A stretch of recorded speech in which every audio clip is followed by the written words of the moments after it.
A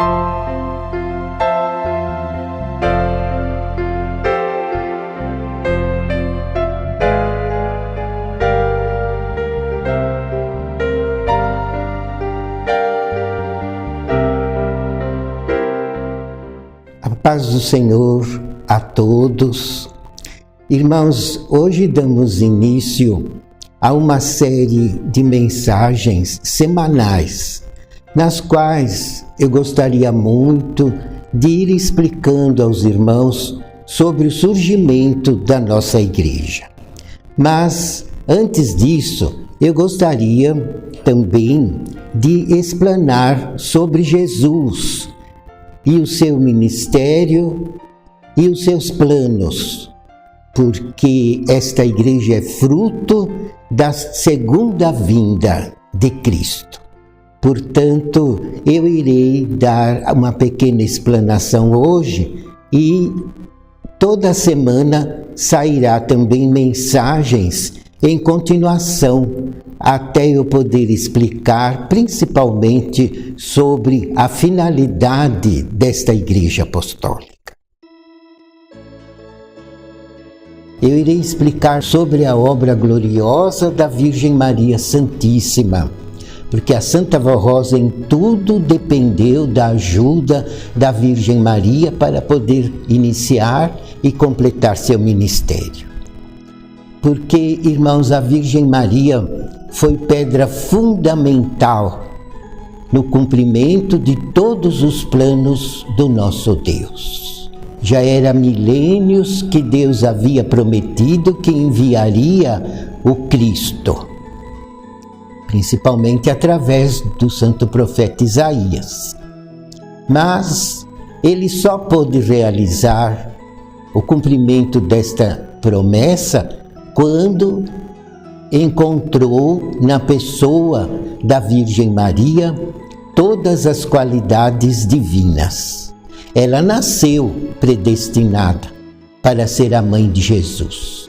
Inclusive seus pais, São Joaquim e Santana, eram muito santificados, ao ponto de Jesus realizar um milagre dela, apesar de nascer de um modo natural da união dos pais, mas ela nasceu imaculada, a única antes de Jesus, que nasceu sem nenhuma influência do pecado original da raça humana. É por isso que ela é imaculada e nasceu com todas as virtudes divinas que Deus colocou em seu espírito para que ela pudesse cumprir a sua nobre missão de mãe do Salvador. E acontece, irmãos, que ela fez a parte dela, porque se ela não fizesse esforço e sacrifício, seria praticamente impossível usá-la para uma obra tão crucial naquela época. Mas ela, irmãos, não temeu. Foi sempre corajosa, humilde, amorosa, caridosa, bondosa e tinha em seu espírito uma fé muito viva. Lia as Escrituras Sagradas e cria na vinda do Cristo e esperava ansiosa que o Cristo surgisse entre os homens para ser o Salvador da humanidade. E então Deus percebeu que ela iria cumprir mesmo a sua nobre missão, mas providenciou que ela se casasse bem jovem com São José, que já era um senhor, por causa do plano de Deus. Ela precisaria ser concebida sem pecado, virgem, pura, santa e imaculada, para dar à luz ao Cristo, que seria Jesus. Mas, se ela concebesse, como concebeu, por obra e graça do Espírito Santo, sem interferência de homem, mas se ela engravidasse sem ter marido, naquela época, lá nas regiões da Palestina, com o fanatismo religioso que dominava grande parte das pessoas, ela estaria arriscada até mesmo de ser condenada ao apedrejamento. Então Deus providenciou que ela se casasse com um senhor muito piedoso, São José, que vinha da linhagem de Davi. Porque a promessa foi feita que o Cristo surgiria da linhagem do santo profeta Davi e nasceria na terra de Davi, isso é, em Belém da Judeia. Então, o que aconteceu? Deus fez ela se casar bem jovem. E no dia do casamento, assim que terminaram de receber a bênção nupcial no templo e se dirigiram ao seu lar, a Virgem Maria entrou no seu quarto para trocar suas vestes, e assim que fechou a porta, o arcanjo Gabriel lhe apareceu e fez a ela a anunciação que ela seria concebida sem pecado por obra e graça do Espírito Santo, e ela então daria a luz ao Salvador da humanidade, Virgem, pura, santíssima e imaculada. E ela então aceitou e disse ao anjo: eis-me aqui a serva do Senhor, cumpra-se em mim conforme a tua palavra. E naquele instante o poder de Deus a ungiu e a fez conceber por um milagre do céu, sem nenhuma interferência de homem. E o que ela fez? Ela viajou para uma cidadezinha montanhosa da Judeia, onde residia sua prima, Santa Isabel, esposa de Zacarias, porque Deus já havia providenciado a cura de Isabel, porque ela era estéril e idosa e não tinha filho. E Zacarias também era idoso, seu esposo. Mas Deus, por um milagre, a curou. E ela concebeu de modo natural, através da união com Zacarias, seu esposo. Mas concebeu e deu para dar à luz a São João Batista, que seria um grande profeta e que seria o precursor do Cristo. Iria começar, em determinada ocasião, a batizar as criaturas nas águas do Rio Jordão, num batismo de arrependimento, para abrir os caminhos para que Jesus pudesse iniciar então o seu ministério de Salvador, de Cristo e de Redentor. Então a Virgem Maria dirigiu-se para lá. Não que ela abandonou São José, mas ela, por inspiração divina, viajou e foi e ficou na casa de Isabel, sua prima, até perto de nascer São João Batista. Tanto que quando ela entrou na casa de Isabel, esta, inspirada por Deus com a unção do Espírito Santo, lhe disse: que honra receber no meu lar a mãe do meu Senhor. De hoje em diante serás considerada bem-aventurada entre todas as mulheres. E ali ela permaneceu com Isabel até prestes de São João Batista nascer. E daí ela voltou, a Virgem Maria voltou para Nazaré da Galileia, onde ela residia.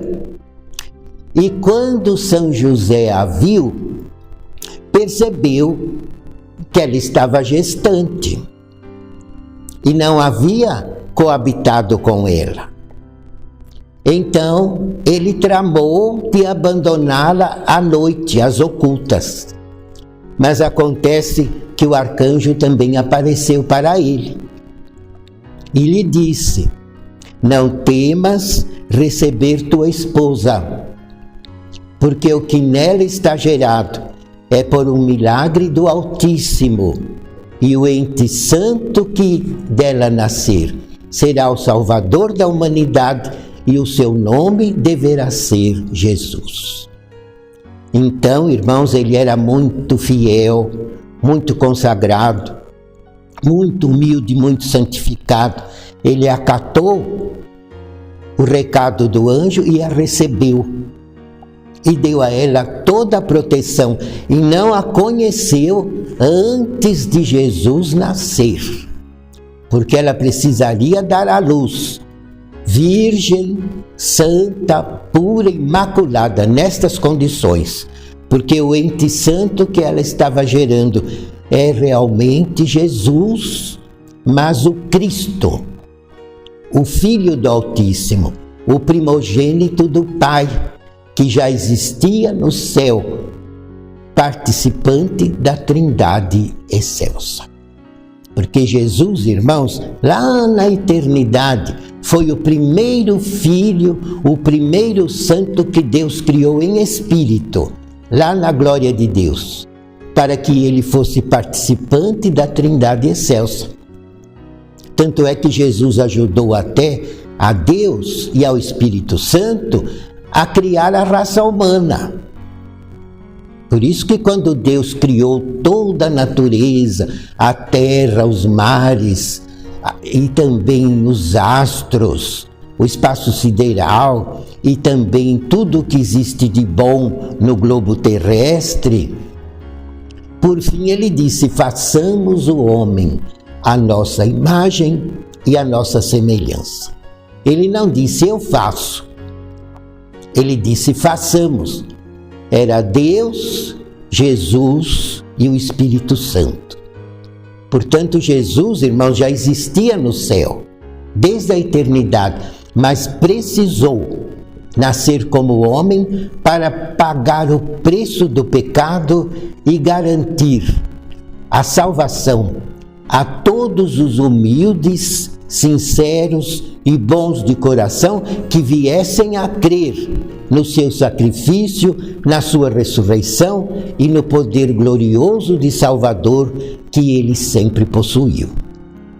Então notem, irmãos, que Jesus realizou um ministério glorioso, principalmente nos 3 últimos anos, e deu provas ao mundo que realmente ele é o Cristo, o Salvador da humanidade. Mas precisou dar-se em sacrifício para substituir um ritual mosaico que praticavam, sacrificando ovelhinha, para, através do sangue inocente da ovelha, aspergir os fiéis para que ficassem livres dos pecados, para que fossem perdoados dos seus erros. Então Jesus precisou, como Cordeiro de Deus que tira o pecado do mundo, de dar-se em sacrifício vivo na cruz e derramar o seu sangue inocente em favor de toda a humanidade, de todas as eras, de todas as gerações. Um sacrifício de um valor eterno, por causa da santidade que ele sempre possuiu.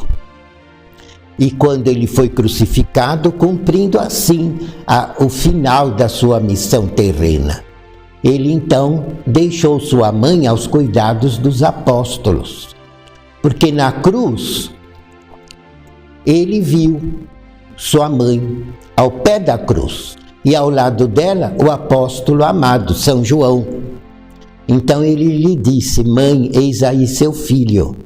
E disse ao apóstolo: filho, eis aí sua mãe, entregando-a aos cuidados dos santos apóstolos e também dando a eles a orientação que ela seria a mãe deles daí para frente, para ajudá-los, consolá-los, aconselhá-los, dirigi-los também para que eles tivessem forças e coragem de pregar o Evangelho, enfrentar todas as lutas naquela época tão difícil e também fundar a Igreja Apostólica Primitiva. E a Virgem Maria participou ativamente na obra que eles realizaram, ajudando-os em tudo. Numa época em que a mulher não tinha muito valor para os homens, não. Eram até desprezadas e quase nem podiam falar. Mas ela, ocultamente inspirada por Deus, orientou os santos apóstolos e muitos aconselhou e os ajudou para formarem a Igreja Apostólica primitiva. E realmente conseguiram, com muita luta, com muito esforço, com muito sacrifício. Formaram a Igreja, converteram milhares e milhares de criaturas ao cristianismo. Mas aos poucos foram sendo levados aos céus. E aquela igreja foi passando para outras mãos. E depois de alguns séculos, não conseguiram vencer o pecado. Porque naquela igreja não foi possível Jesus enviar e formar o outro Consolador. Porque antes de ser crucificado, ele disse aos apóstolos: eu vou para o meu Pai, e é bom que eu vá, porque indo eu rogarei ao Pai, e ele vos enviará um outro Consolador, em tudo semelhante a mim, para que esteja convosco para sempre. E este Consolador convencerá o mundo do pecado, da justiça e do juízo. Eu tenho muito que vos dizer, mas vós ainda não estáis preparados. Mas quando vier este Consolador, ele vos anunciará todas as coisas, vos fará lembrar tudo quanto vos tenho dito, e realizará uma obra e milagres maiores daqueles que eu realizei, e também vos anunciará tudo o que há de vir.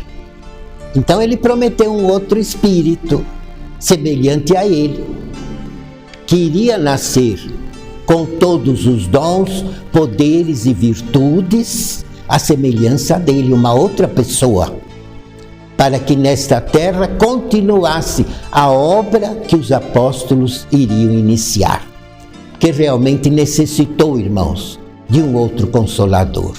Porque a Igreja Apostólica Primitiva não teve essa honra de ter alguém em seu meio digno de se tornar no outro Consolador, à semelhança de Jesus, para dar continuação à sua obra de redenção de um modo perfeito. Porque, irmãos, uma igreja, para realizar sua obra perfeita, ela tem que vencer todo o pecado durante toda a sua existência e dar oportunidade de salvação a todas as criaturas existentes nesta terra. E depois arrebatar um povo santo ao céu, preparar um povo digno do arrebatamento. Porque o arrebatamento foi uma promessa que Jesus fez ao Pai, que em determinada ocasião, no fim dos tempos, ele prepararia um povo muito grande, de modo que esse povo seria muito bem preparado, ao ponto de vencer todo o pecado e em determinada ocasião os fiéis serem arrebatados aos céus, sem passarem pela morte física do corpo, derrotando o poder da morte como Jesus derrotou com a sua ressurreição. Mas isso, irmãos, a Igreja Apostólica Primitiva não conseguiu realizar por falta do outro Consolador, que não pôde ser formado no meio deles. Então, o que aconteceu? Mais ou menos no ano 313 da era cristã. Os santos apóstolos já estavam todos nos céus, a Igreja Apostólica Primitiva havia passado para outras mãos, e Constantino fingiu que se converteu ao cristianismo querendo simplesmente apoio de voto, porque ele queria se eleger. E começou a dar muito dinheiro àquela igreja, e o povo foi se esquecendo dos ensinos dos santos apóstolos.